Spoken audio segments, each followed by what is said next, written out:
Assalamualaikum warahmatullahi wabarakatuh. Perkenalkan, nama saya Aminanda Surya dengan NIM 22002161. Saya akan mempresentasikan PPT saya dalam mata kuliah Manajemen Humas dengan dosen pengampu Dr. Hanif Al-Qadri MPD dan Dr. Merika Setiawati MPD. Yang pertama, pengertian kode etik. Menurut Surgarda Purwakawaca, kode etik ialah berbagai ilmu yang memberikan arahan atau petunjuk, acuan, serta pijakan kepada tindakan manusia. Secara umum, kode etik merupakan suatu sistem norma, nilai, dan aturan profesional tertulis yang secara tegas menyatakan apa yang benar dan apa yang salah, apa yang baik dan apa yang tidak baik. Kode etik juga menyatakan perbuatan apa saja yang harus dilakukan dan perbuatan apa saja yang harus dihindari. Selanjutnya, pengertian kode etik profesi humas. Kode etik profesi adalah sistem norma, nilai, dan aturan profesional tertulis yang secara tegas menyatakan apa yang benar dan baik dan apa yang tidak benar dan tidak baik bagi profesional. Kode etik humas adalah serangkaian peraturan yang disepakati bersama untuk menyatakan sikap atau perilaku para anggota profesi humas. Karena berisikan peraturan, kode etik humas bersifat mengikat, baik secara normatif maupun sebagai tanggung jawab dan kewajiban moral bagi profesi humas atau public relation.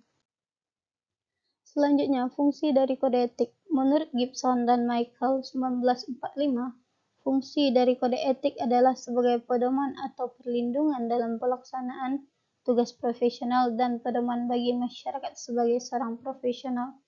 Sedangkan menurut Biggs dan Blocker 1986 mengemukakan 3 fungsi dari kode etik. Yang pertama, melindungi suatu profesi dari campur tangan pemerintah. Yang kedua, mencegah terjadinya pertentangan internal dalam suatu profesi. Yang ketiga, melindungi para praktisi dari kesalahan praktik atau suatu profesi.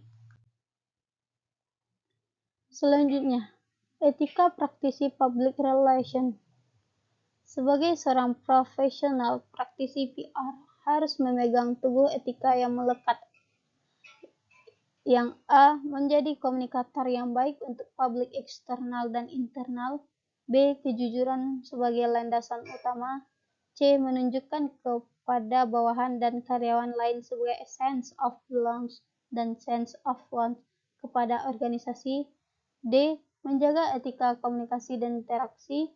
E. Menyampaikan informasi penting kepada anggota yang berkepentingan. F. Menghormati prinsip rasa hormat terhadap nilai-nilai manusia.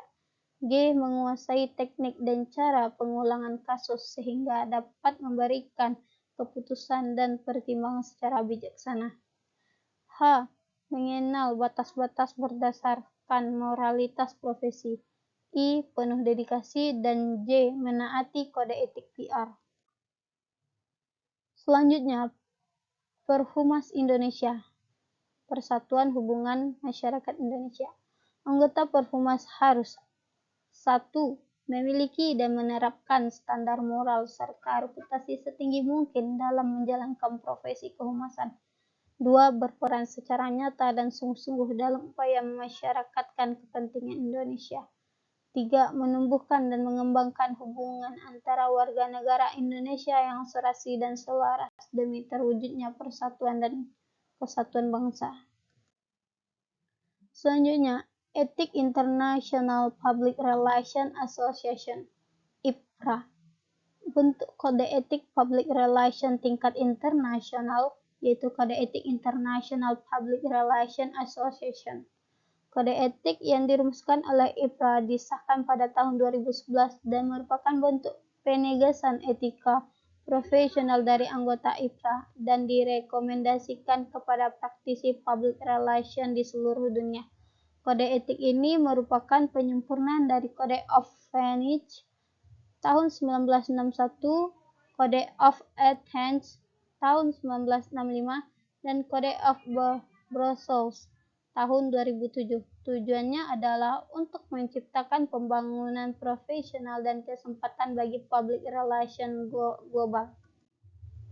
Selanjutnya, Ethic International Public Relations Association.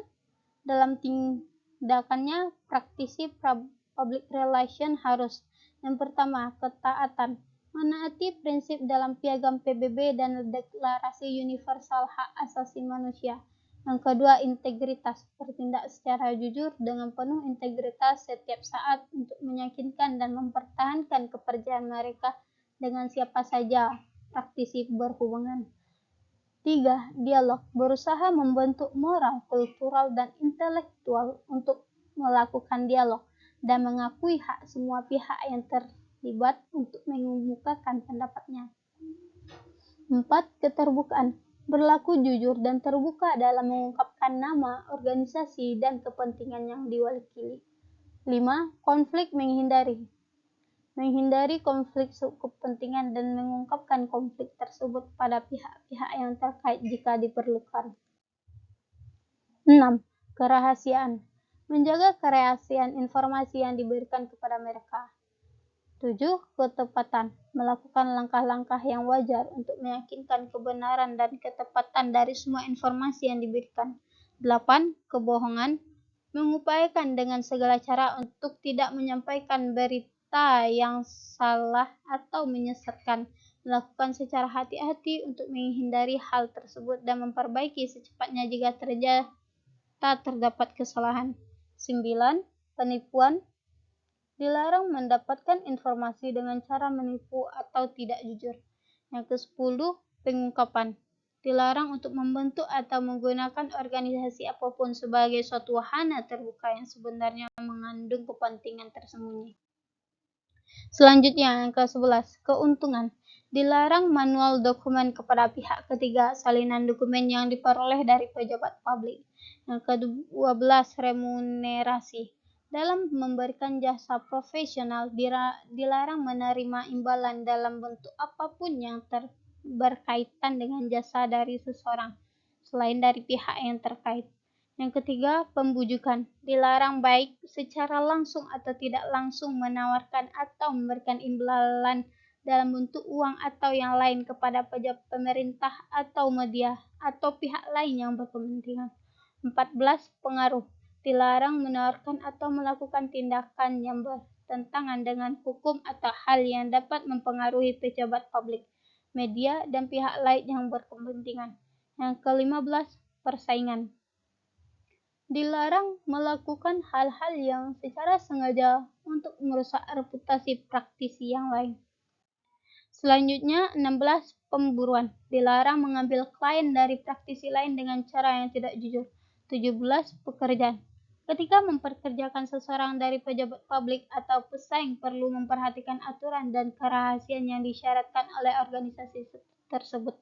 Yang ke-18 dan yang terakhir, rekan sejawat, mengapati kode etik ini dengan sikap hormat terhadap anggota IBRA dan praktisi public relation di seluruh dunia. Baiklah, terima kasih. Boleh istirahat tapi jangan berhenti, boleh istirahat tapi jangan berhenti, dan boleh istirahat tapi jangan berhenti. Sekian, terima kasih. Wassalamualaikum warahmatullahi wabarakatuh.